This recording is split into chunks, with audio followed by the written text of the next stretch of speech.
नमस्कार, खबरों का पंचनामा में आपका स्वागत है। मैं हूं आपके साथ अंशिका। हम लेकर आए हैं देश दुनिया की 5 बड़ी खबरें, जिनके विश्लेषण के लिए मेरे साथ स्टूडियो में मौजूद हैं कैपिटल टीवी के editor in chief doctor Manish Kumar. Doctor साहब, बहुत बहुत स्वागत है। धन्यवाद। सबसे पहले नजर डालते हैं हेडलाइंस पर। रामलीला मैदान में आपने की मेगा रैली, मंच से दिल्ली सीएम ने पीएम मोदी पर जमकर साधा निशाना। विपक्षी नेता केजरीवाल के अभियान से रहे नदारद। रैली से पहले बीजेपी का केजरीवाल पर डबल पोस्टर अटैक। 45 करोड़ के सीएम हाउस रेनोवेशन पर दिल्ली सरकार को घेरा। सीपी में खड़ा किया बंगले का मॉडल, मैदान के पास लगाए पोस्टर। पिता की पुण्यतिथि पर पायलट ने दौसा में की रैली। बड़ी संख्या में जुटे लोग। संबोधन में गहलोत सरकार पर बोला हमला। पहलवानों के प्रदर्शन के बीच ब्रिजभूषण का गोंडा में शक्ति प्रदर्शन। 60 किलोमीटर लंबा किया रोड शो। पहलवानों पर शायरी के जरिए साधा निशाना। बंगाल में पंचायत चुनाव की घोषणा के साथ हिंसा का दौर शुरू। बड़े पैमाने पर खून खराबे की आशंका। अब तक 1.5 दर्जन से ज्यादा लोग घायल।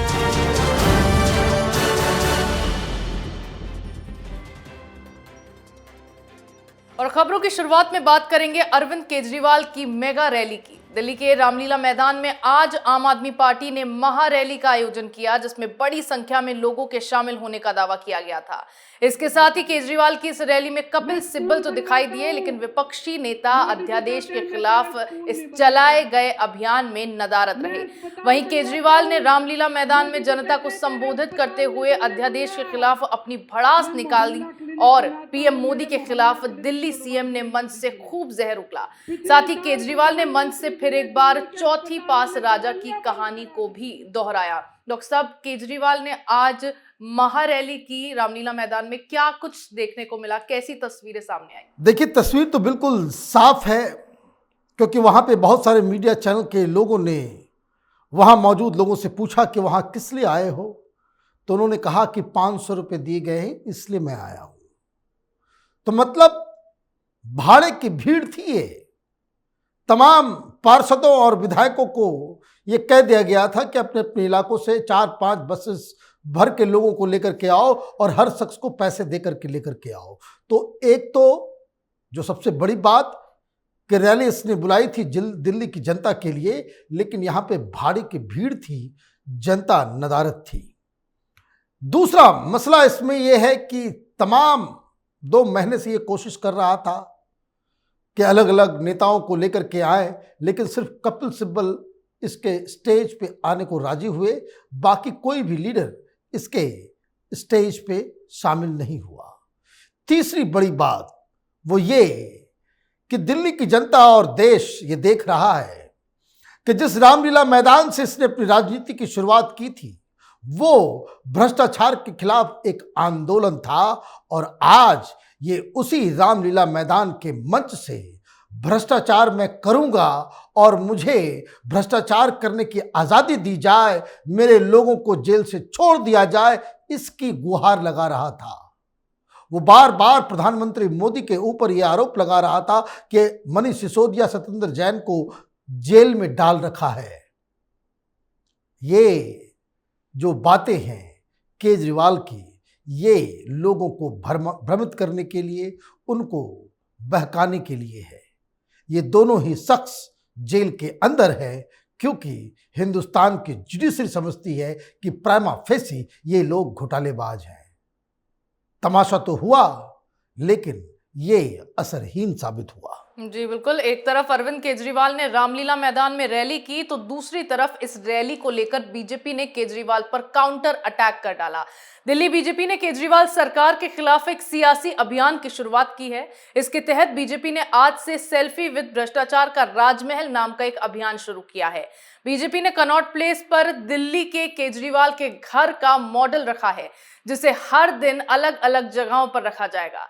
इसके साथ ही पार्टी ने रामलीला मैदान के पास केजरीवाल के खिलाफ बैनर टांग दिए। इस बैनर के जरिए सीएम केजरीवाल के 45 करोड़ रुपए के सरकारी बंगले को लेकर निशाना साधा गया। डॉक्टर साहब, किस तरह से बीजेपी का ये कैंपेन केजरीवाल की रैली को प्रभावित कर पाया? देखिए, केजरीवाल की जो जमा पूंजी वो यही है कि लोगों को ये भ्रमित कर रखा है कि वो बड़ा ईमानदार है, भ्रष्टाचार को खत्म करने वाला है, वो फ्री बिजली फ्री पानी देने में सबसे आगे है।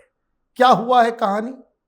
आपने देखा कि किस तरीके से जिस वक्त दिल्ली में ये रैली कर रहा था, पंजाब की सरकार ने 88 पैसे डीजल में और 92 पैसे पेट्रोल की कीमत बढ़ा दी, क्योंकि फ्री कुछ होता नहीं है, पैसे लगते हैं। पॉकेट मारी करके सरकार इधर का पैसा उधर लगा देती है। तो खैर, तो ये जो कट्टर ईमानदार बनने की जो उसकी छवि है और वो उसका जो दम्भ है, उसको बाकायदा अटैक भारतीय जनता पार्टी ने इस तरीके से किया है कि उसने अपने अय्याशी के लिए ये जो शीश महल इसने बनाया, उसका एक मॉडल तैयार करके दिल्ली के अलग अलग जगहों पे ले जाया जा रहा है, ताकि जनता देख सके कि जिसने कहा था कि हम बंगला नहीं लेंगे, गाड़ी नहीं लेंगे, हम ऐशो आराम की जिंदगी नहीं जिएंगे, काम करेंगे, वो कितना झूठा और कितना बड़ा भ्रष्ट है। ये सीधे सीधे अटैक है केजरीवाल के चाल चरित्र और चेहरे के ऊपर। जी बिल्कुल, केजरीवाल की रैली जहां फ्लॉप रही तो वहीं बीजेपी ने इस अभियान को लेकर डबल काउंटर अटैक कर डाला। अगली खबर में बात करेंगे दौसा में सचिन पायलट के शक्ति प्रदर्शन की। पायलट ने अपने पिता राजेश पायलट की पुण्यतिथि के दिन रैली का आयोजन किया, जिसमें बड़ी संख्या में लोगों की भीड़ को देखा गया। हालांकि सचिन पायलट की रैली पर सबकी नजरें टिकी थी, क्योंकि माना जा रहा था कि इस रैली में यह फाइनल हो जाएगा कि पायलट नई पार्टी बनाएंगे या फिर कांग्रेस में ही रहेंगे। हालांकि नई पार्टी को लेकर पायलट की ओर से कोई घोषणा नहीं की गई, लेकिन जिस तरह सचिन पायलट ने गहलोत सरकार पर निशाना साधा, उससे सरकार के खिलाफ खोला मोर्चा, वो बंद ना करने के सीधे संकेत पायलट ने अपनी रैली में दिए हैं। डॉक्टर साहब, क्या कुछ तस्वीरें सचिन पायलट की रैली से सामने आई? इस रैली के बाद से लोग यही कहेंगे कि सचिन पायलट बड़े ही कंफ्यूज किस्म के लीडर हैं, इनडिसाइसिव हैं, वो फैसला नहीं कर पा रहे हैं कि उनको करना क्या है। कांग्रेस में रह के कांग्रेस के खिलाफ ही आंदोलन करना, ये किस तरह की राजनीति, ये समझ में नहीं आ रहा है। इससे दो तीन चीजें साबित होती है।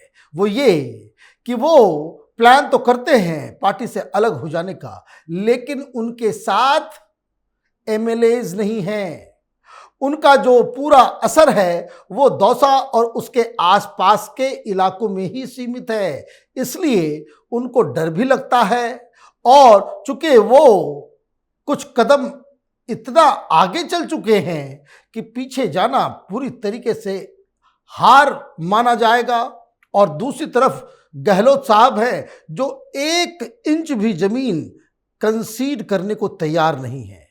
कांग्रेस पार्टी राजस्थान के अंदर एक बहुत बड़ी मुसीबत में है, लेकिन सबसे बड़ी मुसीबत कांग्रेस से भी ज्यादा पायलट की है, क्योंकि वो जिस तरीके से क्रॉस सिग्नल दे रहे हैं, गलत संदेश जनता में और देश में दे रहे हैं, उससे उनकी राजनीतिक छवि वो कमजोर हो रही है। जी बिल्कुल, रैली में पायलट की ओर से नई पार्टी को लेकर तो कोई ऐलान नहीं किया गया, लेकिन गहलोत पर निशाना साधकर कांग्रेस को भविष्य के संकेत पायलट ने दे दिए। आगे बात करेंगे बृजभूषण शरण सिंह के शक्ति प्रदर्शन की। पहलवानों के प्रदर्शन के बीच बृजभूषण सिंह ने गोंडा में आज महारैली की। मोदी सरकार के 9 साल पूरे होने पर आयोजित रैली में बृजभूषण रोड शो करते हुए कार्यक्रम में पहुंचे। इसमें जिले के कोने कोने से कार्यकर्ताओं और समर्थकों को बुलाया गया, जिसमें बड़ी संख्या में लोगों ने जगह जगह उनका स्वागत किया।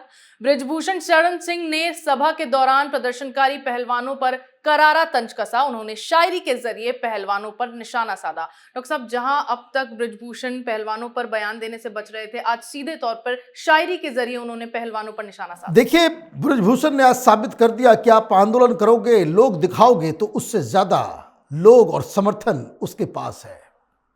दिक्कत यह है कि कुछ लोगों को लगता है कि आप 1000-2000 लोगों की भीड़ इकट्ठा कर ले, आप खाप पंचायत कर लें 1000-2000 लोगों की, उससे प्रेशर क्रिएट किया जा सकता है सरकार के ऊपर।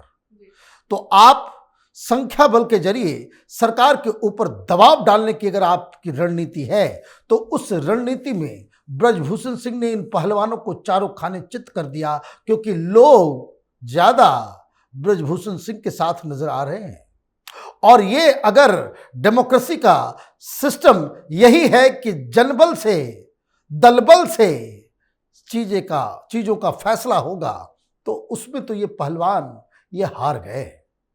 ये जितने लोग अब तक इकट्ठा हुए वो एक दिन की रैली उससे ज्यादा बड़ी ब्रजभूषण सिंह ने कर दी। दूसरी चीज, जब से ये जो पॉस्को एक्ट के ऊपर ही जो आरोप लगाए गए थे और वो नाबालिग लड़की के पिता, दादा, वो लड़की जो बयान से पलट गई है, लीगल तरीके से भी ब्रजभूषण का केस ज्यादा मजबूत हो गया है। और ये जो जनता और संख्या दिखाकर धौंस जमाने के खेल में भी ब्रजभूषण सिंह इन पहलवानों से आगे निकल गए हैं। जी बिल्कुल, रैली के बहाने ब्रजभूषण ने एक तरह से शक्ति प्रदर्शन कर विरोधियों को बड़ा संकेत दिया है। आज की आखिरी खबर में बात करेंगे बंगाल में चुनावी हिंसा की। पश्चिम बंगाल में पंचायत चुनाव की घोषणा हो चुकी है, कल से नामांकन भी शुरू हो गया है। इसके साथ ही चुनावी हिंसा के दौर की भी शुरुआत हो गई है। पहले ही दिन कांग्रेस के एक कार्यकर्ता की हत्या कर दी गई, तो कई जगहों पर हुई झड़पों में 1.5 दर्जन लोग घायल हो गए। नामांकन के दूसरे दिन भी बंगाल में हिंसा भड़कती रही। आपको बता दें, साल 2018 में हुए पंचायत चुनाव के दौरान भी इसी तरह की हिंसा से बंगाल रूबरू हुआ था, जिसमें 50 से अधिक लोगों की जान चली गई थी। हालांकि कांग्रेस इसे लेकर बंगाल सरकार पर लगातार हमलावर है। डॉक्टर साहब, एक तरफ विपक्षी एकता, दूसरी तरफ चुनाव से पहले ये हिंसा, इस पर कांग्रेस लगातार टीएमसी को घेर रही है। कैसे इस विपक्षी एकता पर असर कर रहा है? देखिए, कोई विपक्षी एकता नहीं, ये बेकार की बातें हैं। कुछ लोगों को ख्याली पुलाव बनाना है तो वो बनाते रहे, इसमें कोई दम नहीं है। ममता बनर्जी बंगाल में एक भी सीट कांग्रेस पार्टी या वामपंथियों के लिए कंसीड नहीं करेगी। अखिलेश यादव किसी भी दूसरे दल के लिए एक भी सीट के ऊपर कॉम्प्रोमाइज नहीं करेंगे। और कांग्रेस पार्टी, चाहे वो छत्तीसगढ़ हो, मध्य प्रदेश हो, राजस्थान हो, हिमाचल हो, उत्तराखंड हो, पंजाब हो, तमाम इस तरह के राज्यों में वो भी किसी दूसरे दल के लिए एक भी सीट कंसीड नहीं करेंगे। ये एक फोरगॉन कंक्लूजन है, और जिनको दिमागी कसरत करना है वो करते रहे। लेकिन बंगाल की कहानी तो बड़ी अजब है। ममता बनर्जी देश का प्रधानमंत्री बनना चाहती हैं, लेकिन उनके पॉलिटिक्स का मॉडल क्या है कि विपक्षी जहां नजर आए बम मार दो, गोली मार दो, हाथ तोड़ दो, पैर तोड़ दो। यही ममता बनर्जी की राजनीति का स्टाइल है। और यहां बंगाल की जनता और खास करके भद्रलोक वो ममता बनर्जी के छलावे में आ जाते हैं। जैसे ही चुनाव विधानसभा लोकसभा का होता है, यही ममता बनर्जी कहती है कि भाई आउटसाइडर आ गया। भाई इनसाइडर के साथ तुमने क्या किया?